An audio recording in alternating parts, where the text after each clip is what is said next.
Bonjour à tous, bonjour à toutes et bienvenue sur La Clé des Champs, le podcast qui donne la parole aux acteurs de l'agriculture française. Je suis Louise Lespard et j'ai hâte de vous amener avec moi dans cette aventure. Dans ce podcast, je vous permets d'en apprendre bien plus sur notre monde agricole en partant à la rencontre de personnalités remarquables qui œuvrent à faire briller nos campagnes. Je vous emmène dans les coulisses de nos fermes pour découvrir le quotidien de ces acteurs de l'ombre pourtant indispensables à notre pays. Aujourd'hui, j'ai le plaisir de me rendre en Camargue et plus précisément à Aigues-Mortes pour rencontrer Luc Verne, saunier depuis plus de 40 ans. Les sauniers sont ceux qui travaillent à cultiver le sel. On les appelle aussi les agriculteurs de la mer. Depuis le XVe siècle, le sel est source de richesse pour la Camargue. Historiquement, cette région était un territoire très hostile. Enclavée entre le delta du Rhône et la mer, elle était une fois victime d'inondations venant du Rhône et une autre fois elle subissait les montées des eaux de la mer. Pour rendre ces terres exploitables, et notamment pour produire le sel, l'homme l'a façonné à sa manière, en creusant des canaux pour maîtriser l'eau qui rentre et qui sort des terres. Luc nous le raconte très bien, le saunier joue avec les éléments, l'eau, le soleil et le vent. Luc est passionné par son métier et il aime à le partager. Il nous a fait visiter le Salin avec son pick-up pour nous faire découvrir des paysages de cartes postales, des étendues d'eau rose avec les remparts de la cité d'Aigues-Mortes en arrière-plan. C'est avec un œil rieur, et jamais sans une petite blague, que Luc nous partage son savoir sur le sel, ce produit devenu banal, pourtant si indispensable sur nos tables et dont on ne sait finalement pas grand-chose. Je vous laisse en sa compagnie. Bonne écoute!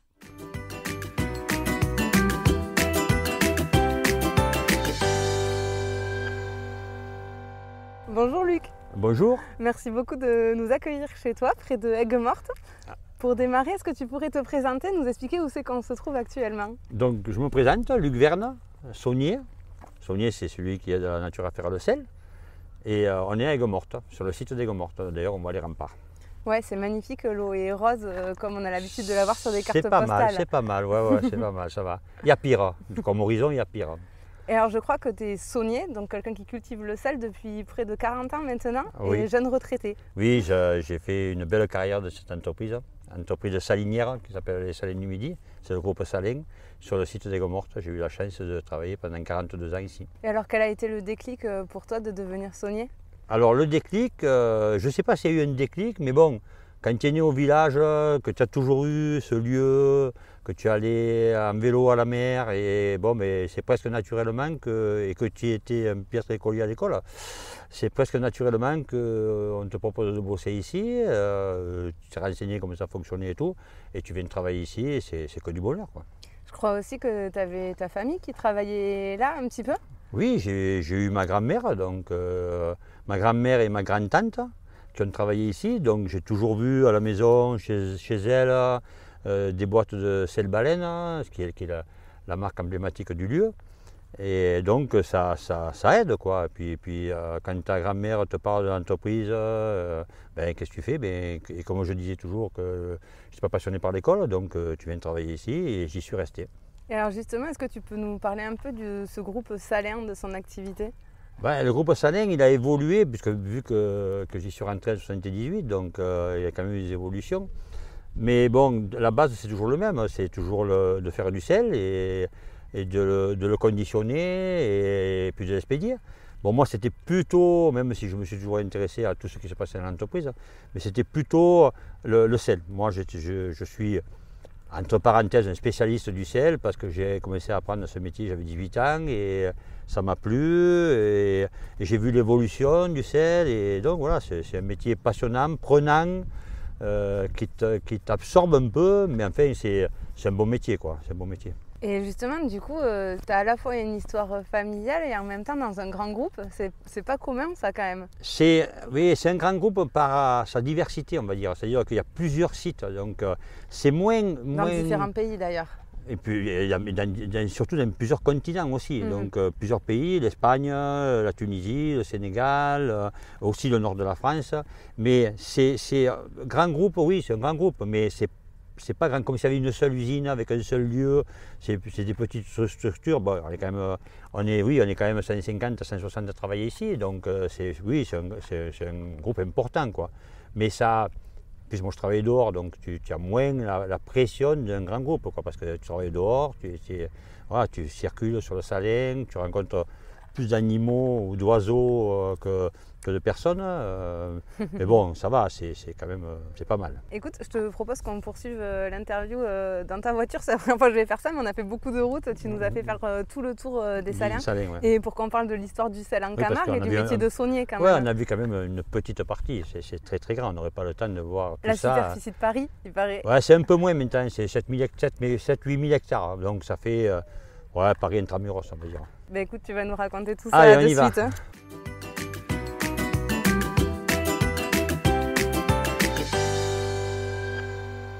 Bon, ben Luc, nous voilà dans ta voiture, dans le pick-up. C'est la première fois que j'enregistre dans une voiture.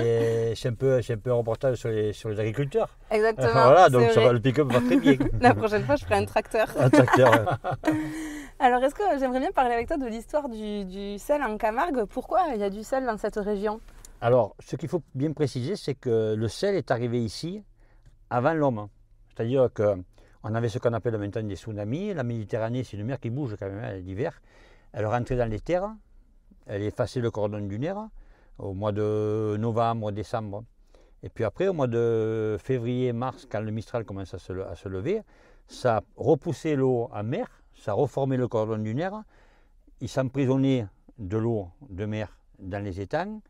Et quand on avait le processus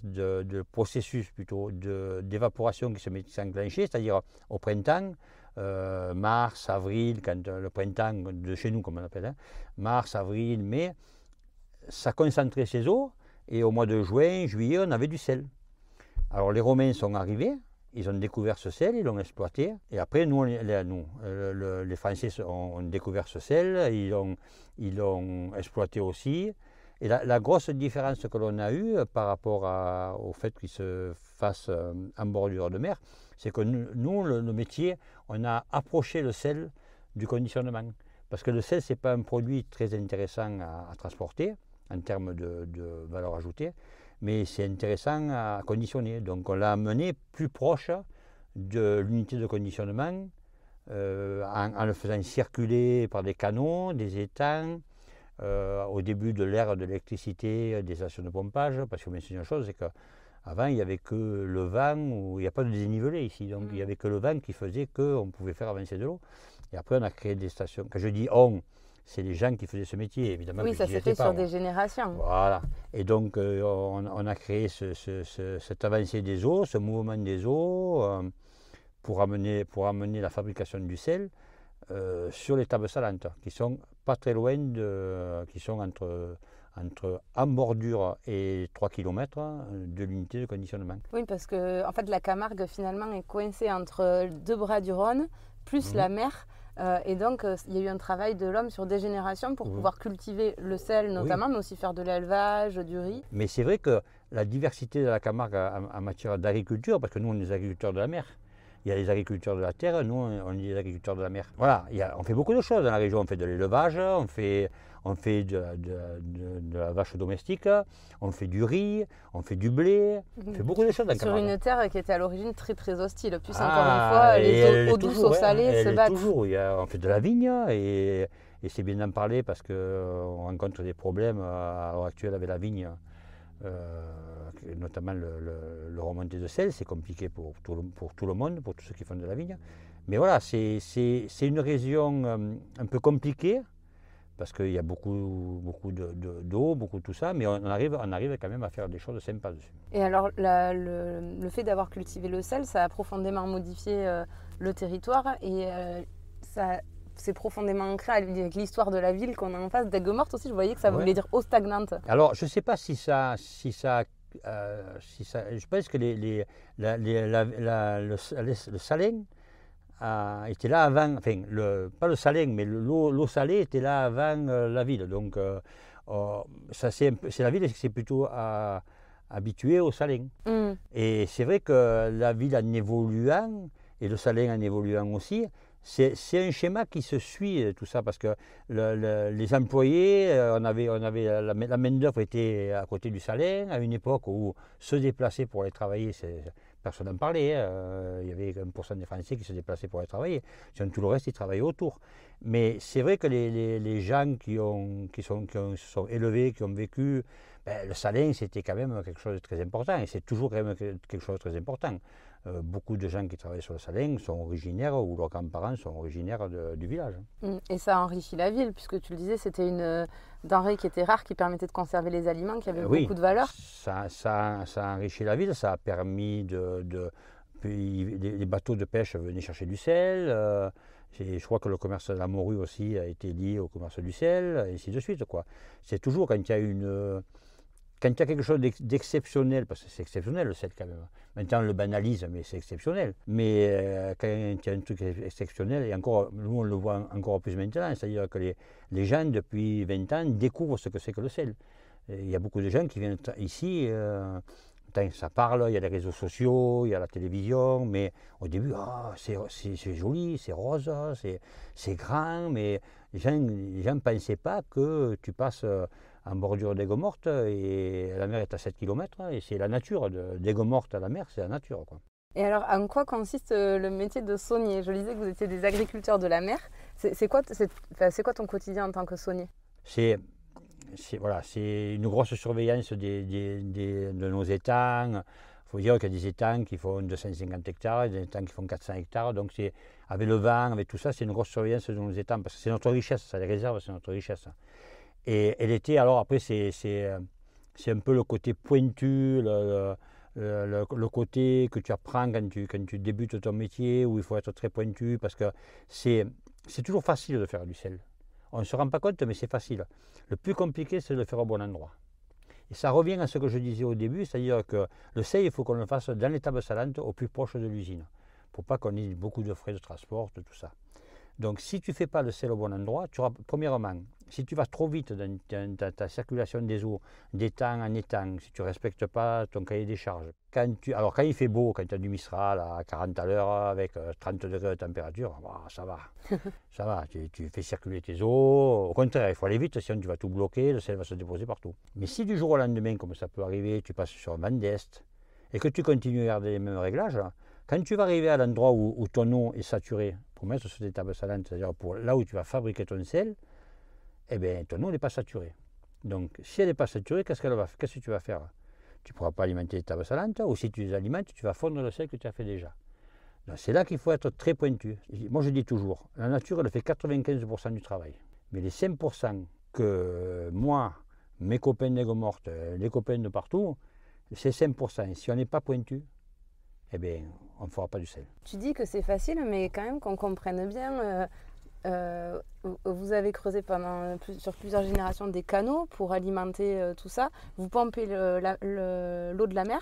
Bien, disons tu peux nous raconter ce processus? Alors, on va commencer. Alors, il y a toujours une histoire de saisonnalité. C'est-à-dire qu'on ne va pas pomper au mois de novembre, au mois de décembre, au mois de janvier. On va pomper quand la climatologie va changer. C'est-à-dire qu'on a une climatologie d'hiver ici et une climatologie d'été.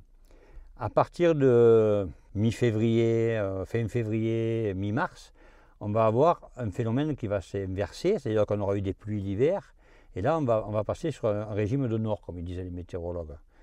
Là, on va commencer à préparer notre salin à la production.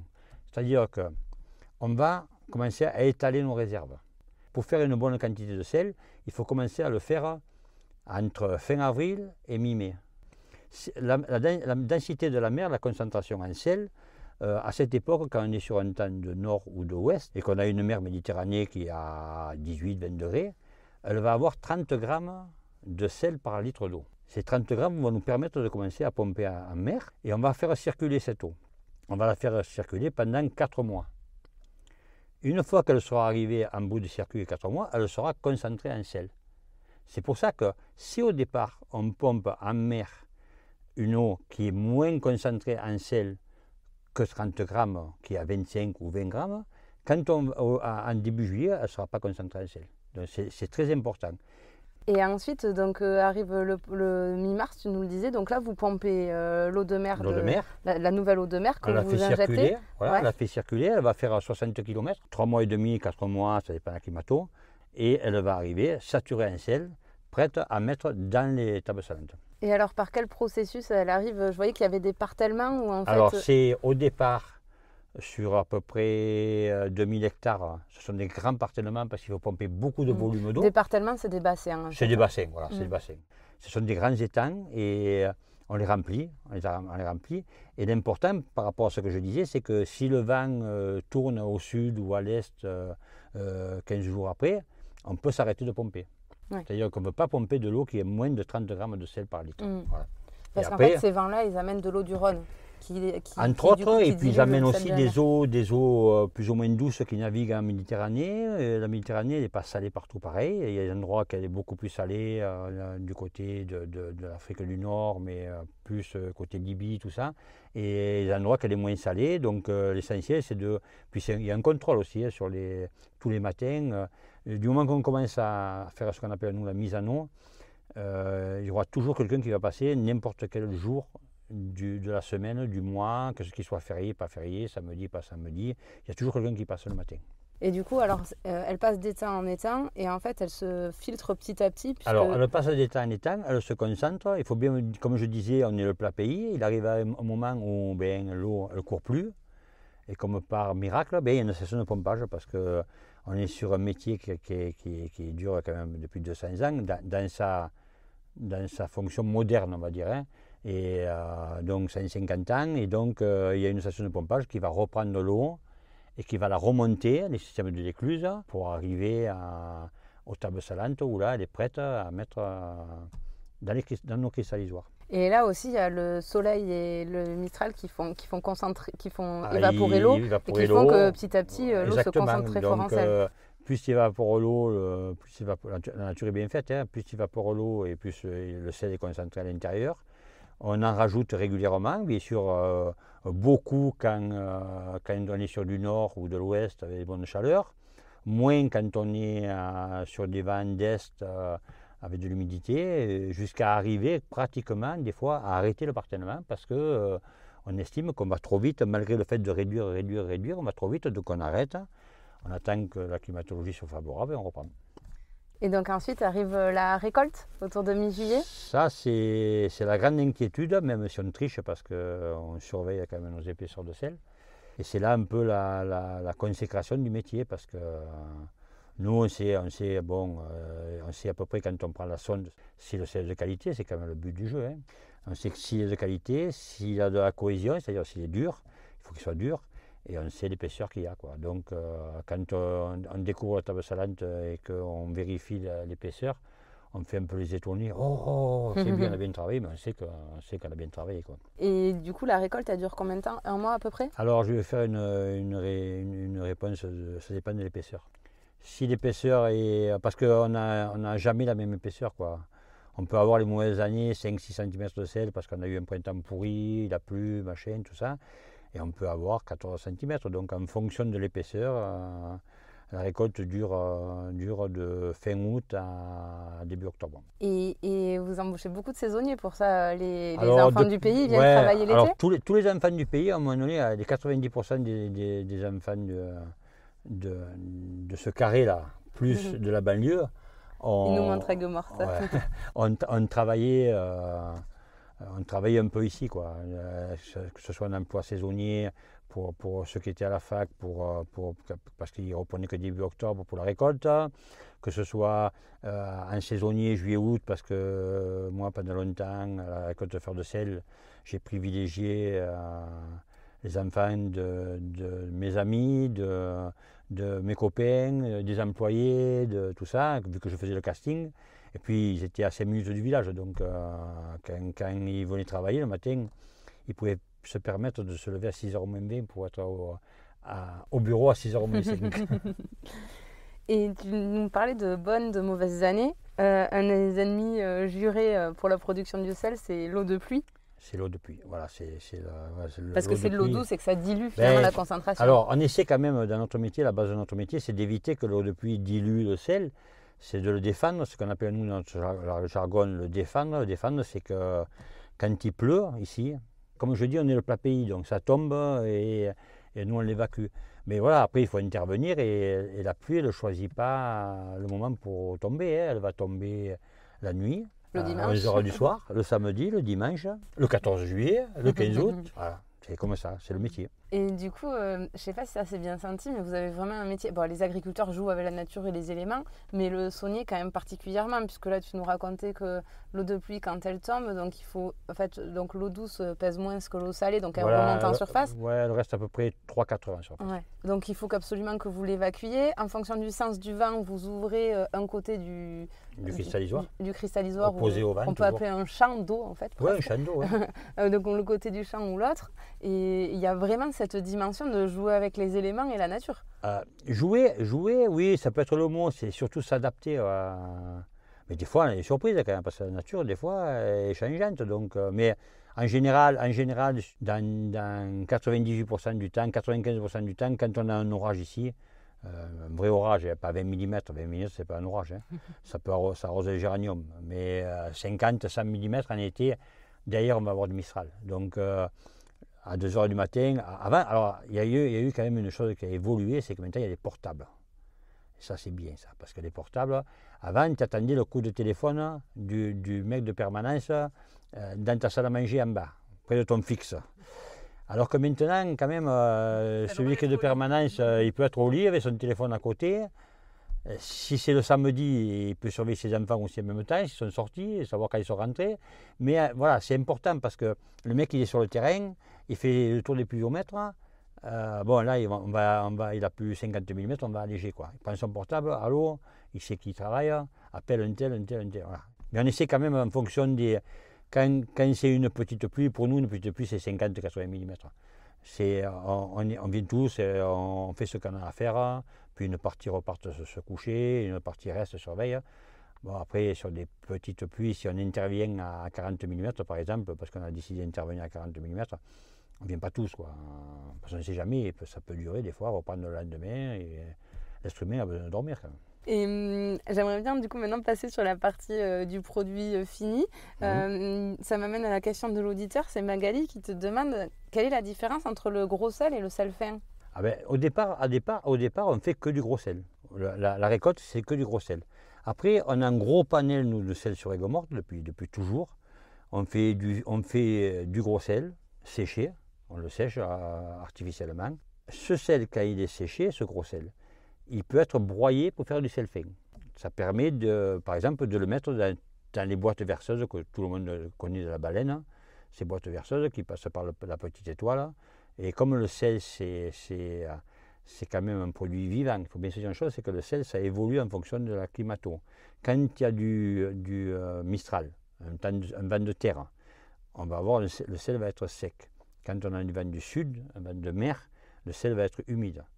Donc on y met un produit alimentaire à l'intérieur qui va permettre que ce sel ne soit pas humide et continue à couler autour de la petite étoile de la boîte verseuse. Et après, il y a aussi le sel qui est à destinée industrielle, qui est utilisé plutôt pas pour l'alimentation en tout cas. Oui, on a une petite partie de notre production. On a deux petites parties de notre production. Sur 200 000 tonnes, on fait à peu près 5-6 000 tonnes de sel chimie, ce qu'on appelle nous sel chimie. C'est des clients qui nous prennent ça pour séparer le NaD du Cl pour faire du chlore. Voilà, c'est une production qui existe pour faire du plastique et tout ça. Et puis on se doit aussi en termes de déneigement, même si on n'en fait pas beaucoup, parce que dans le sud de la France, c'est Salins de Giraud qui le fait. On fait un peu de sel de déneigement parce qu'on est à 14 km de l'autoroute. Donc on a toujours un tampon de 10 000 tonnes de sel de déneigement, de viabilité des routes, qui va nous servir à dégager la route entre Aigues-Mortes et Galargues, et surtout que les gens de la Lozère, du haut de l'Hérault ne soient pas obligés d'aller courir à Salins de Giraud alors qu'ils ont un salin ici. Donc on fournit quelques DDE en sel de déneigement, mais ce n'est pas la fonction première du site. Et pour finir, et ça m'amène à la minute économique du podcast, on a la fleur de sel. Je voyais que le sel fin du groupe Salin avec la marque Baleine était vendu autour d'€1 le kilo, on va dire, plus ou moins. Et quand la fleur de sel, on la retrouve à 24 € le kilo en grande surface. Qu'est-ce qui justifie cette différence? C'est le chef. Non, je rigole. La fleur de sel, c'est une récolte manuelle. Mais la fleur de sel, contrairement au cristal de sel, D'abord, ce n'est pas du tout le même cristal. La fleur de sel, c'est un flocon de neige, et le cristal de sel, c'est quelque chose de costaud, qui a des angles droits, dur et tout. Et la fleur de sel, elle n'aime pas être manipulée. Elle n'aime pas qu'on la bouge trop, elle n'aime pas que... Donc, le compromis qu'on a trouvé, c'est de la faire ramasser à la pelle à main, la faire mettre sur des clayettes, la mettre dans des big bags et s'en occuper comme la prunelle de nos yeux. Parce que c'est très important, tout à la main. C'est quelque chose à respecter, c'est un produit qui doit être très respecté. Et si un jour il y a des farfelus qui s'amusent à la ramasser mécaniquement, on verra la différence de suite, quoi. Mais nous, on ne le fera pas en tout cas. Hein. Ouais. Et alors que le sel fin, lui, est ramassé avec des machines par contre. Ben, les sel fins, c'est dans le cadre des 200 000 tonnes, ou ça dépend de l'année, ou 150 ou 180. Et ça serait difficile de le ramasser à la main pour en faire. Voilà, c'est compliqué, quoi. Et comment se produit la fleur de sel? Quelle est la différence de production entre le sel fin, enfin le sel qu'on connaît d'alimentation classique, et la fleur de sel? Ben, déjà au départ, il y a en termes de magnésium, il y a une grosse différence entre le sel traditionnel et la fleur de sel traditionnelle. C'est que le magnésium est beaucoup plus important dans la fleur de sel. Et le magnésium a tendance à désolidariser le sel, c'est ce qui est important pour nous parce que cette fleur de sel, il ne faut pas qu'elle se reprenne en masse. Donc le fait qu'il y ait beaucoup de magnésium dedans. Et dans l'eau, du coup, il y a la fleur. Dans l'eau, voilà. Et ça aide à la cristallisation, tout simplement parce qu'elle est très légère. Donc elle est très légère et elle va rester en surface du cristallisoir. Alors que le sel lui-même, dès que l'eau est saturée en sel, le sel il précipite au fond du cristallisoir. Et la fleur de sel, elle va rester en surface et elle va venir toujours se mettre en bordure du cristallisoir parce que toujours est et sud, parce que notre vent dominant à nous ici, c'est au matin, au petit matin, on commence à ramasser, c'est 6h15, c'est toujours l'ouest et tramontane et mistral, ouest et nord. Voilà. Donc ce frappage alors des fois ça fait beaucoup rire les gens parce que entre la relative fraîcheur de la nuit, même quand il fait 27-28 degrés à Aigues-Mortes, et la grosse chaleur de la journée, 40. Donc on a un frappage, cette fleur de sel va apparaître en surface et va s'approcher du cristallisoir et elle sera ramassée par mes collaborateurs.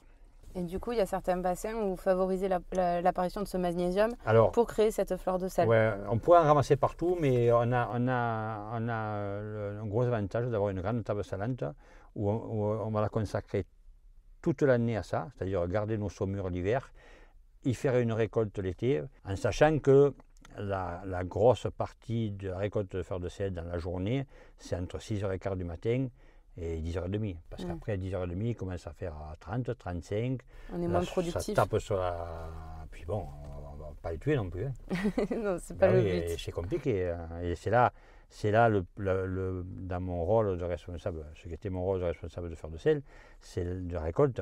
C'est là le plus difficile à surveiller parce que voilà, il faut qu'ils gardent la casquette, il faut qu'ils boivent beaucoup d'eau, de l'eau, et pour bien s'hydrater, pour pouvoir bosser normalement, quoi. Et on entend souvent que le sel n'est pas bon pour la santé. Qu'est-ce que tu nous conseilles? Il ne faut pas trop en manger. Mais moi, je ne sais pas si on me verra à l'écran, mais j'ai 74 ans, 42 ans d'entreprise.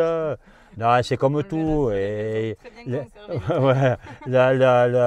l'abus en lui-même, qu'il soit du sel, du sucre, de l'alcool, de la nourriture, du travail, voilà, après il faut se gérer, quoi. En plus, la fleur de sel, c'est plus facile parce que tout simplement, c'est pas un sel pour saler. Par exemple, quand on fait un plat, comme le sel à la fleur de sel, c'est un sel d'après-cuisson, on ne cuit pas la fleur de sel, ça ne sert à rien. La fleur de sel, c'est important parce que c'est quand on va la mettre en bouche.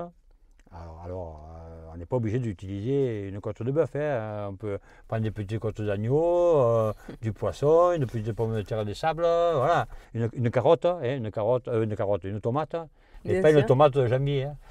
Tu peux y mettre ce que tu veux, la tomate de janvier. Hein. Mais une tomate de juillet, là, du jardin, tu mets la fleur de sel dessus. Et c'est là qu'on sent le goût, parce que quand tu vas la croquer, ce magnésium se dégage. Voilà, c'est là que c'est important, la fleur de sel. On l'appelle le caviar de la Camargue, il paraît. C'est le caviar de la Camargue. C'est moi qui ai donné ce nom. Je le revendique. Tu fais du marketing, non? Un peu, ouais. Et ben, je vais maintenant passer à mes questions de fin. La première, c'est qu'est-ce qui te rend fier à toi de t'être investi autant de temps en tant que saunier pour la production de sel? Ben, je sais pas, tu le fais naturellement, quoi. Je veux dire, moi, je viens d'une famille d'ouvriers, mon père était postier, tu travailles parce qu'il faut travailler. Et après, c'est sûr que, voilà, même si je sais ce que c'est qu'une grande ville. Hein. Je suis déjà allé dans une grande ville, je suis allé dans des régions peuplées. Même c'est vrai que, comme je dis, le bureau il est pas mal, quoi. Voilà. Tu es dehors, tu es dehors, tu vois des choses que les gens ne voient pas. En plus, la nature s'adapte, les animaux s'adaptent à toi. C'est-à-dire que quand tu passes tous les jours à la même heure dans un appartement où les gens ne sont pas passés de la journée, tu as 4 flamands qui filtrent. Ils ne reconnaissent pas si c'est un kangou ou un partenaire, hein, mais ils voient arriver le véhicule, ils ne se lèvent même pas parce que c'est lui qui passe. Voilà, c'est ça. C'est le côté. Puis, bien que je parle beaucoup au micro, mais je n'ai pas un caractère à beaucoup parler. Donc, c'est pas mal. Tu roules, tu observes. À des époques, tu vois passer un cochon avec des marcassins, tu vois passer des canards, des cygnes. Voilà, même si ce n'est pas trop l'oiseau emblématique de la région, mais il y en a. Mais c'est intéressant, tu évolues, tu vois la nature, tu vois les choses. Voilà. Faut être un grand sentimental pour te soigner. Je vois ça. Ma deuxième question, c'est est-ce que tu aurais un truc pour étaler notre science au prochain repas entre amis à nous donner? Ah ben là, si tu veux faire impression, tu n'as qu'à dire. Alors, tu expliques un petit peu d'où ça vient au départ, les Romains qui ont créé le salin, qui ont récupéré le sel, tout ça. Et c'était des légionnaires qui surveillaient et tout. Et ils étaient payés en sel. Et le fait de payer en sel, le mot salaire vient du mot sel. D'accord. Voilà, okay. C'est tout simple, mais voilà, c'est comme ça. Parfait, oui, parce qu'il avait beaucoup de valeur, parce qu'il permettait de conserver les aliments à l'époque. Il n'y avait pas de frigo, hein, et encore moins de frigo américain. Donc, voilà, moi, je l'ai connu un peu au début. Non, il salait tout. Voilà. Et ma dernière question, c'est où c'est qu'on peut te contacter ou alors commander du sel de Camargue, en savoir plus sur la marque du groupe Salin. Bon, déjà, que ce soit de la marque Baleine ou du Saunier de Camargue, qui est un peu l'enfant de la baleine, le Saunier de Camargue, il y en a partout. S'il y a dans les supermarchés, dans des magasins spécialisés, il y en a de partout. Et si vous allez dans un supermarché où il n'y a pas de sel de Camargue, ben vous n'y allez plus. Hein. Voilà, vous allez dans un supermarché où il y a du sel de Camargue. Parfait. Bon, écoute, merci beaucoup Luc pour ton temps, pour la promenade et de nous avoir partagé ton savoir-faire. Merci à toi, hein. Mais c'est pas une promenade, à travailler. Hein. Oui, à travailler dur là. Alors, ça donne une mauvaise image de mon travail, c'est quand même une promenade. Ah, c'est vrai que vous êtes bronzés, vous promenez toute la journée. Moi, je suis en vacances là. Non, mais moi je parlais. Allez, à bientôt. Au revoir.